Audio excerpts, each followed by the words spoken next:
Hola amigos, hoy vamos a hacer un análisis del capítulo número 18 del libro Lo que Varguitas no dijo de Julia Urquidi Illanes. El capítulo comienza con que nos cuenta que recibieron un cable en el que se les informaba que la mamá de Ernesto Che Guevara iba a visitarles y que se iba a, a hospedar en su casa. Mm.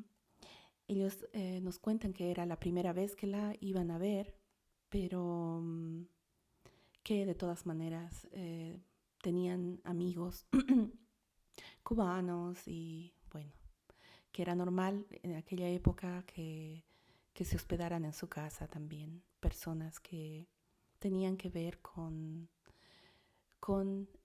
eh, Ernesto Che Guevara o Fidel Castro o la guerrilla o la sublevación en Perú, ¿no? Entonces nos relata que ellos no conocían a la señora y la fueron a esperar al aeropuerto y les sorprendió mucho que ella fuera una persona tan sencilla y que siendo en aquella época Ernesto Che Guevara el primer ministro de Cuba, que no hubiera una comitiva de la Embajada de Cuba en Francia esperándola. Sobre ella nos relata que era una persona encantadora en su forma y que se hizo muy amiga de ella, que la apreciaba mucho, que era muy inteligente, que tenía una conversación muy inteligente y tenía una mente también muy, muy brillante, una manera de pensar que le gustaba mucho, ¿no? Nos relata también que aquella época, aquellos días, fueron a visitarla a su casa. Siempre había un grupo de muchachos jóvenes peruanos eh, que estaban planeando ir a Perú y unirse a la rebelión o a la guerrilla para que era la guerrilla que llevaba a cabo también Ernesto Che Guevara, ¿no?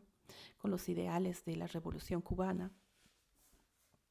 La señora, que se llamaba Celia, trató de disuadir a estos muchachos porque les decía que Cuba tenía una historia diferente a la de Perú u otros países en Sudamérica, que en Cuba había una injusticia muy grande antes de la revolución, que Cuba había sido convertida en un antro para los Estados Unidos y que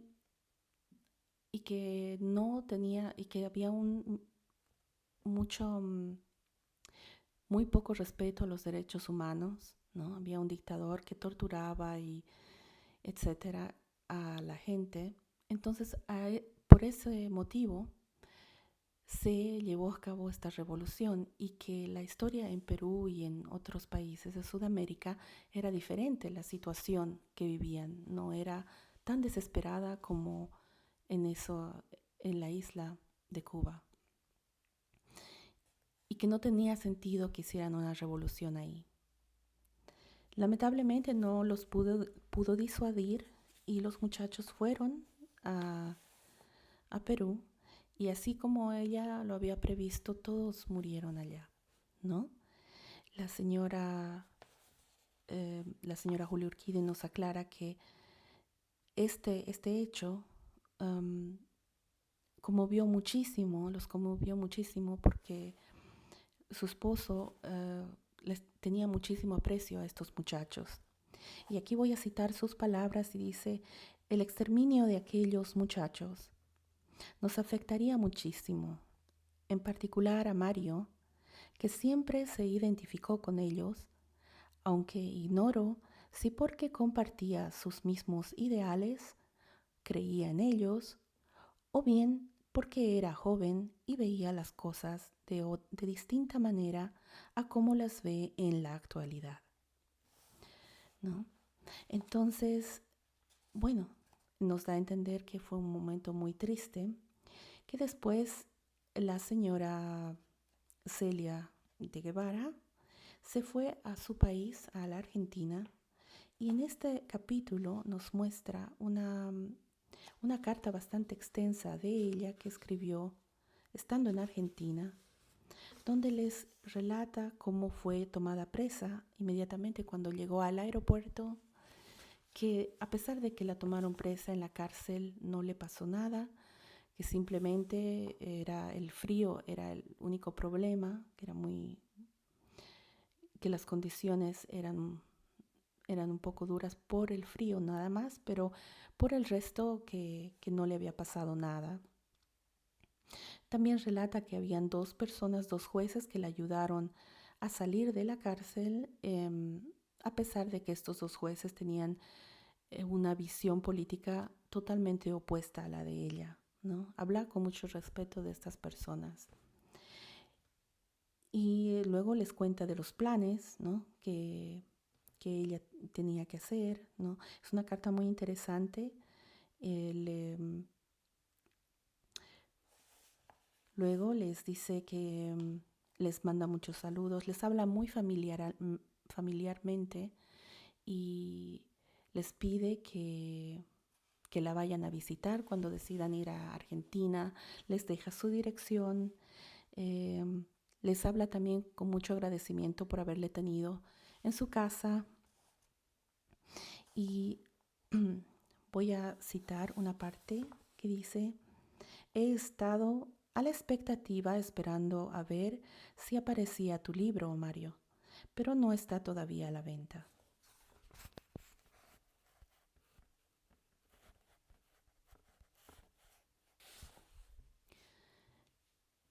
También envía un saludo a una muchacha francesa con la que pasaron unos días muy bonitos, un tiempo muy bonito en París.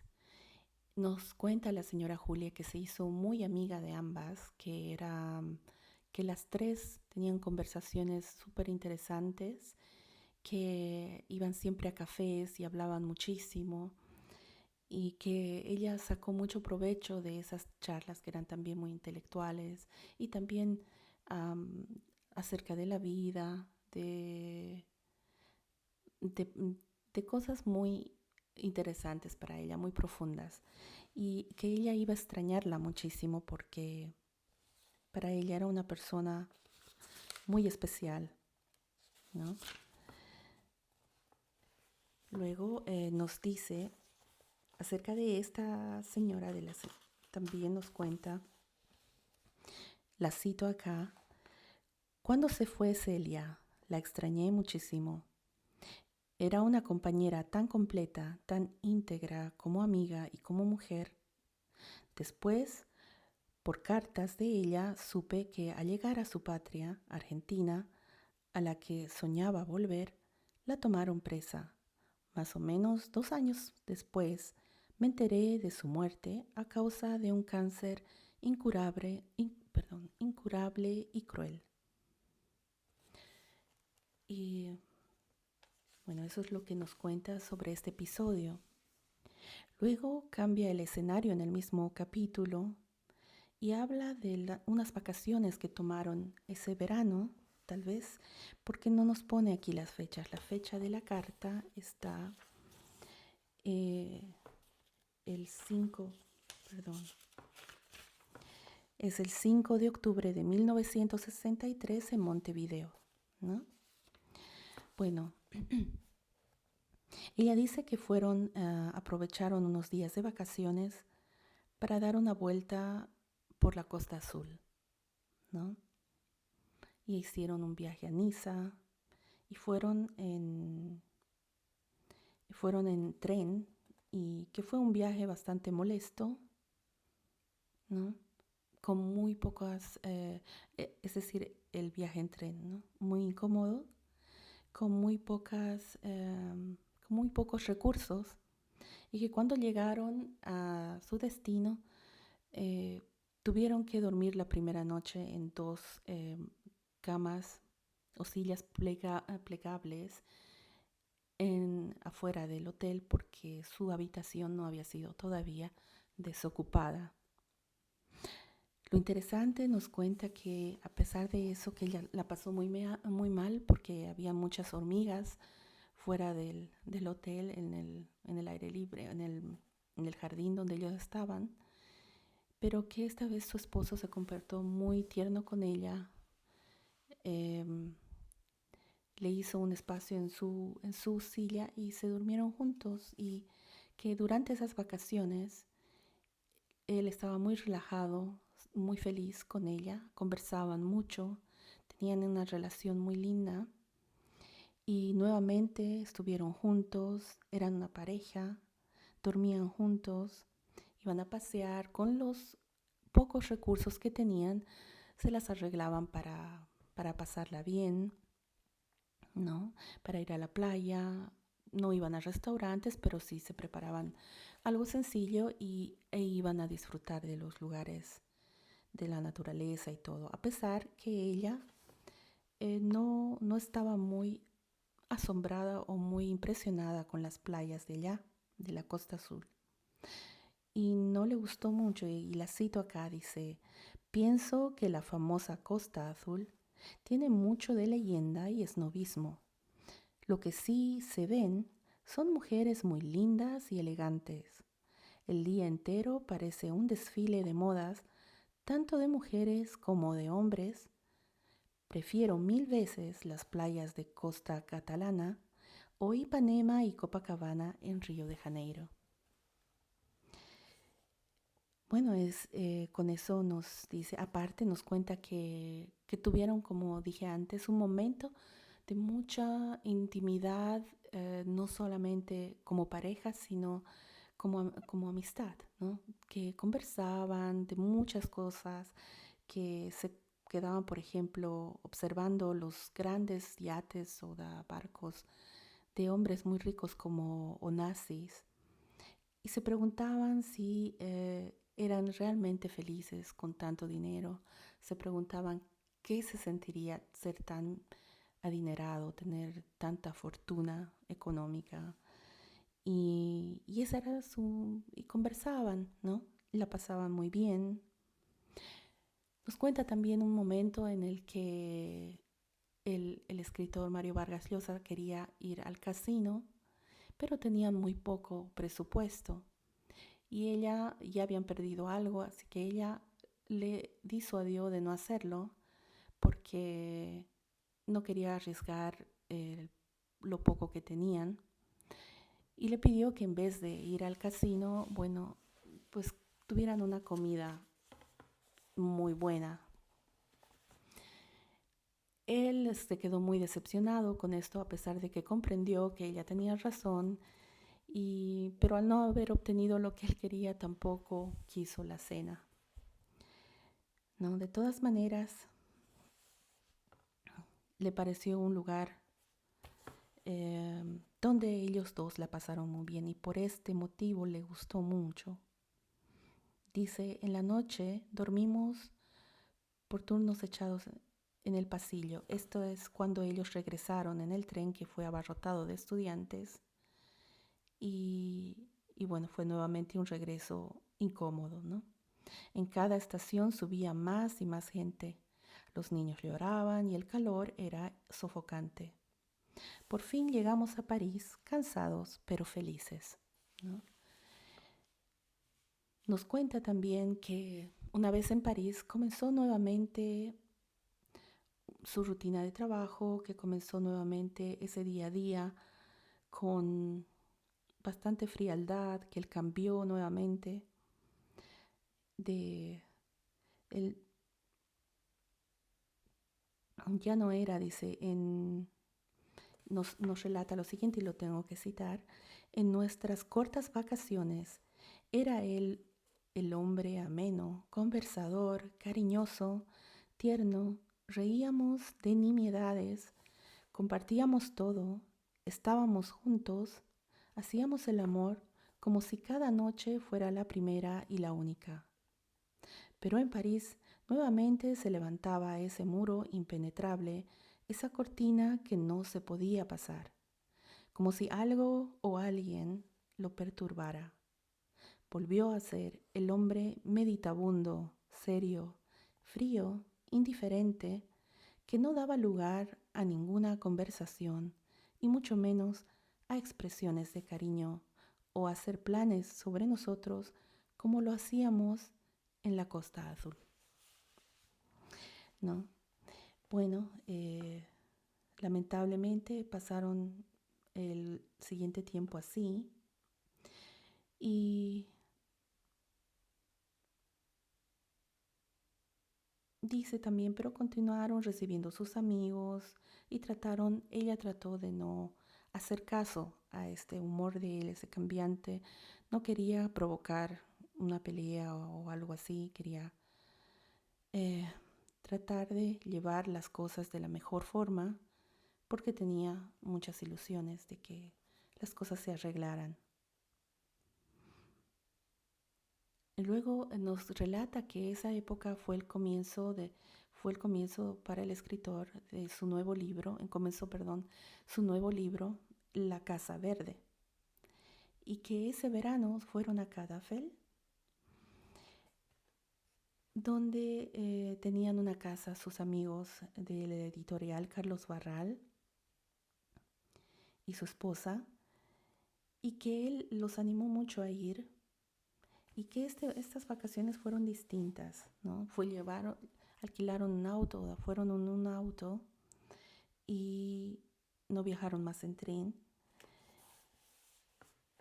De esta forma, bueno, un poco más cómodos, que fue unas vacaciones muy bonitas, a excepción de una anécdota que está acá, que conocieron a una muchacha bastante extraña en París, española, que les pidió que la llevaran con ellos y, y que no paraba a hablar, su tema favorito era hablar de sexo.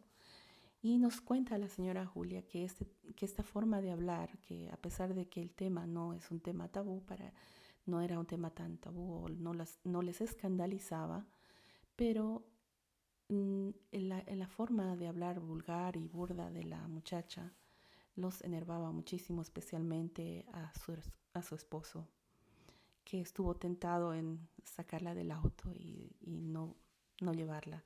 Pero como era una muchacha, se sintieron responsables de llevarla hasta su casa. Y nos cuenta que al final tuvo ella que decirle, ya deja de hablarnos de tu vida íntima, no tenemos ningún interés en escuchar. ¿Mm? Nos dice que una vez que la llevaron a su casa con su familia, tuvieron que aceptar una invitación de ellos a regañadientes porque lo que querían era pasar unos días bonitos en la playa y no querían verla a ella ni a su familia nunca más. Pero después de eso, llegaron a Cadafel y se ubicaron en su departamento, ¿no? Nos cuenta que ahí en el departamento escogieron una pieza exclusivamente para que él escriba su libro, La Casa Verde, y para que él tenga el ambiente adecuado para escribir. Forraron las paredes con fotografías de Perú, de la selva y de los aborígenes para que él tenga ese ambiente y propicio para escribir este libro, ¿no? De todas maneras, el escritor prefirió sentarse en la mesa, a la mesa del comedor, ¿no? No en la mesa, a la mesa del comedor, mirando hacia la playa a través de la ventana, y que fue para él un lugar mejor para inspirarse y seguir escribiendo. Que tuvieron una rutina muy bonita y muy agradable, donde ella, después de tomar desayuno juntos, se iba a la playa y regresaba a la hora del almuerzo, donde ella preparaba la comida, algo sencillo. Almorzaban, hacían una siesta y luego ella volvía a la playa. Hasta las 3, 4 de la tarde trabajaba el escritor Mario Vargas Llosa en su libro muy disciplinadamente, y la iba a alcanzar después en la playa, donde se quedaban hasta el anochecer y la pasaban muy bonito y conversaban sobre muchas cosas y una amistad preciosa, ¿no? Aparte de una vida de pareja también muy bonita. Y nos cuenta todo esto Y nos dice que también se reunían con sus amigos, ¿no?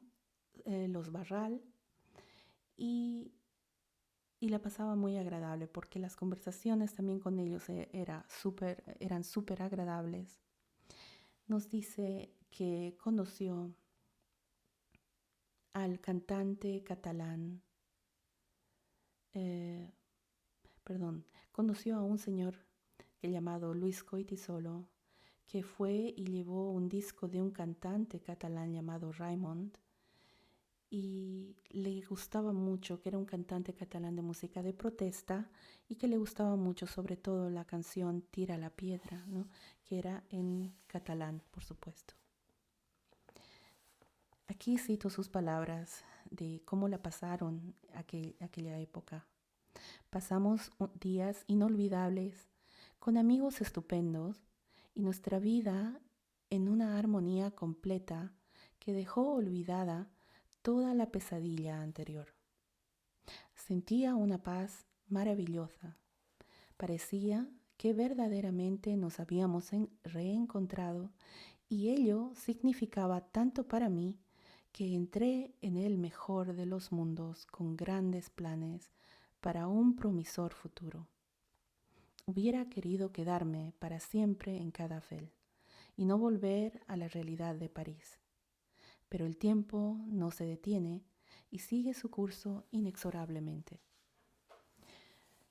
Bueno, después de esto regresaron a París, donde al inicio, ¿no?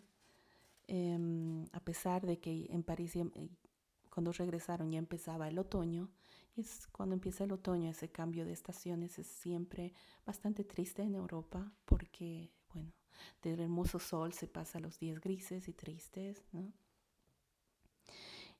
Pero aún así salían a comer juntos, iban al teatro, ¿no? Y fueron a muchos conciertos, ¿no? Donde escucharon a Edith Piaf, ¿no?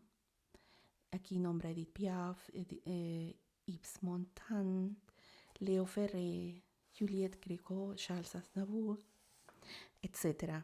¿no? También fueron al teatro. Y ella nos dice de esa época: así canté victoria antes de tiempo, pero eso no lo sabía aún. Así que gozaba con lo que la vida me ofrecía, con la felicidad que tenía. ¿Mm? Luego nos habla de un tercer viaje, esta vez a Salzburgo, en Austria, donde hubo un congreso de escritores y fue invitado también su esposo. Y ella estuvo encantadísima de ir con él, que fue muy hermoso ese viaje, que fue auspiciado por la editorial Seix Barral. Y habían en ese evento muchísimos escritores de muchas partes del mundo, y que ella también formó parte del comité de recepción y trabajó también ahí haciendo los gafetes, orientando a los invitados donde tenían que tomar posiciones, donde estaban asignados sus asientos, y que fue muy bonito, muy hermoso para ella toda esta actividad, y que todo salió muy bien. Nos cuenta que adoró estar en Salzburgo, que la música de Mozart sonaba por todas partes, que vieron inclusive una puesta en escena de marionetas en la calle de la flauta mágica, y que le pareció todo increíble, tanto nivel de perfección, que fueron inclusive, bueno, nos relata que tuvieron muchas actividades muy bonitas, ¿no? Muy bonitas. Y que fueron a ver el lugar donde se filmó la película La novicia voladora, y que estaban, bueno, con actividades que les encantaba a los dos, a ambos, ¿no? Y bueno, nos cuenta que llegaron a tener una rutina muy preciosa, que durante el día las reuniones con los escritores, y en la noche algún evento, algún programa donde se participaban las esposas de los escritores, ¿no? Y nos cuenta también de un problema que tuvo una vez que estaban muy tranquilos en el hotel, en su habitación, y que su esposo dice: mis problemas personales se presentaron de una manera imprevista. Dice, ¿no? Una tarde mi marido, de un momento a otro, en esos impulsos que tenía, quiso hacer el amor, pero no sé qué me pasó, no pude. Sentía los nervios tensos y un dolor lacerante que me atravesaba íntegra. Me puse a llorar como una tonta. Mario me consolaba, me decía que no me preocupara, me besaba y me tranquilizaba. Pero mi ataque de llanto ante la imposibilidad de estar con él era tan grande que no podía dejar de hacerlo. Bueno, nos contó que le afectó mucho, que le afectó muchísimo, que, bueno, con ese amor tan grande que tenía ella por su esposo. Nos cuenta que cuando regresaron a París fue inmediatamente al doctor y este le dijo que era algo psicológico, que no tenía nada físico y que le diera tiempo o que él le podía recetar unos calmantes para que ella se tranquilizara, ¿no? Y que le dijo que quizás tenía algo contra su esposo que lo había tenido guardado y al no poder decirlo, pues su cuerpo reaccionó con dolor. Ella no aceptó los calmantes porque por la experiencia que tuvo antes con ese intento de suicidio, pues no quería arriesgarse a ninguna de estas cosas y decidió hacer que el tiempo se cure todo, tranquilizarse y lo consiguió. Dijo, conseguí, mi mente volvió a la normalidad y consiguientemente yo con ella. Ella cierra este capítulo contándonos que lamentablemente un nuevo capítulo de peleas y de conflictos empezó y nos dice que la culpa fue exclusivamente suya. Dice, la culpa fue exclusivamente mía y reconozco que Mario tuvo mucha paciencia conmigo, aunque a veces reaccionaba con violencia. No sé si por todo lo sucedido anteriormente o por razones incontrolables, me acometieron unos celos monstruosos que atormentaron nuestras vidas en forma alarmante. Así termina ella este capítulo y lo que puedo decir sobre él es que, bueno, ella nos cuenta muy honestamente cómo ella reaccionó, ¿no? Bueno, nos anticipa qué es lo que va a pasar y ella se siente culpable por eso, ¿no? Yo puedo entender muy bien que ella se haya sentido completamente culpable por eso, porque, bueno, si nos damos cuenta, estaban viviendo una época de altos y bajos muy fuertes. Por un lado, mientras quizás el escritor trabajaba en eso que a él le encanta, ¿no? Que es ser escritor, ¿no? Quizás tenía otro humor, y estaba muy tranquilo, pero al mismo tiempo nos hace ver que él la trataba con amor y cariño. Y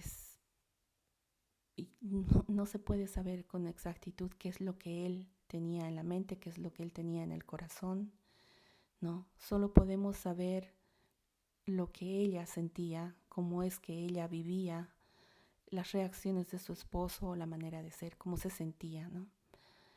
Y claro, yo creo que una persona como ella, que no solamente era bonita como mujer, una mujer bonita, con un rostro bonito, una presencia muy linda, también era una muy buena amiga, una persona que respetaba y admiraba mucho a su esposo y confiaba ciegamente en él, ¿no?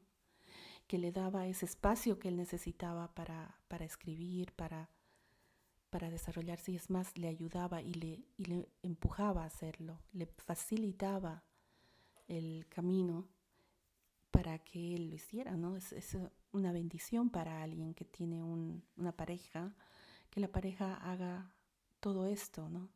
Sin egoísmo, ¿no? Sin esperar que las vacaciones fueran solo para divertirse, sino aceptar no solo aceptar, sino impulsar que él siga adelante, porque ella tenía una fe ciega en su talento como escritor, en, su, en las cosas buenas que él podía hacer escribiendo, ¿no?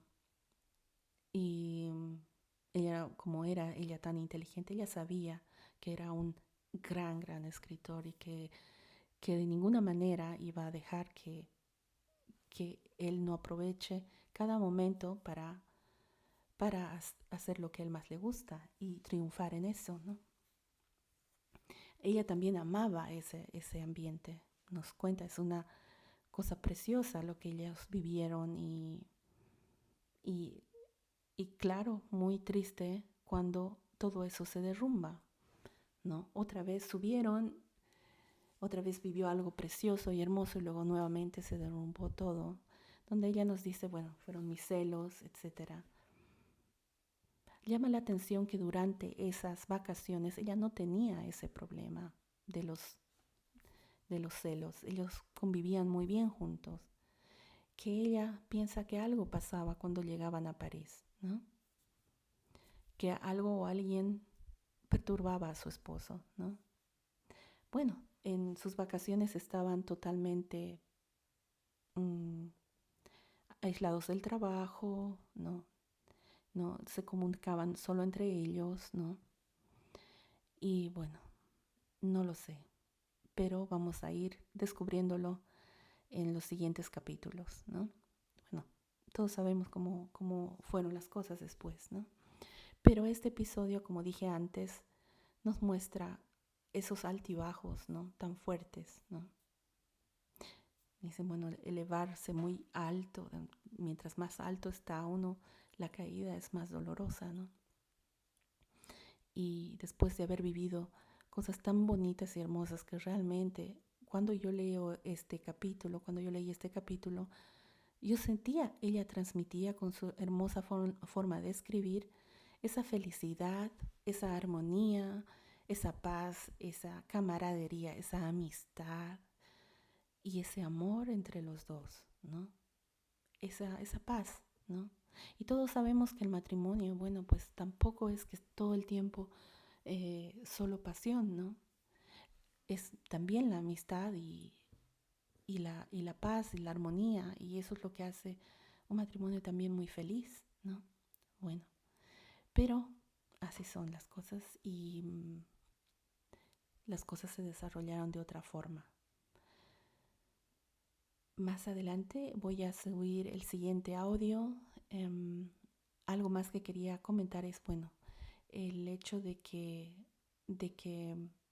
hayan conocido personajes históricos como la mamá del Che Guevara, como estos muchachos que murieron lamentablemente después por unos ideales que en su país quizás no funcionaron de la forma que ellos querían, pero así es la juventud, ¿no? Y así era la juventud de aquella época. Y me parece increíble que ella haya conocido todas estas personas, lo que hace a la señora Julia Urquidi de alguna forma mucho más rica en cuanto a experiencias, en cuanto a, a su forma de ser, porque todo esto, todos estos contactos con todas estas personas, las conversaciones enriquecen a alguien, ¿no? Cuando uno conversa con personas intelectuales, con personas tan en ese ambiente, por supuesto, como ella misma decía, um, aprovechaba muchísimo, sacaba mucho provecho de todas esas conversaciones, de todas esas lecciones de vida quizás, ¿no? Y eso puede hacerlo solo una persona que tiene mucha empatía, tiene mucha profundidad en su forma de ver el mundo, no es superficial. Y también bondad, lo repito, ¿no? Es lo que siempre hallo en sus palabras, en su manera de escribir. Hay algo presente, constante, y es su bondad, aparte de la inteligencia, de la sensibilidad que ella tenía. Y eso hace muy bello, ¿no? Muy bella la lectura. Bueno, muchas gracias por escuchar y me despido hasta el próximo audio.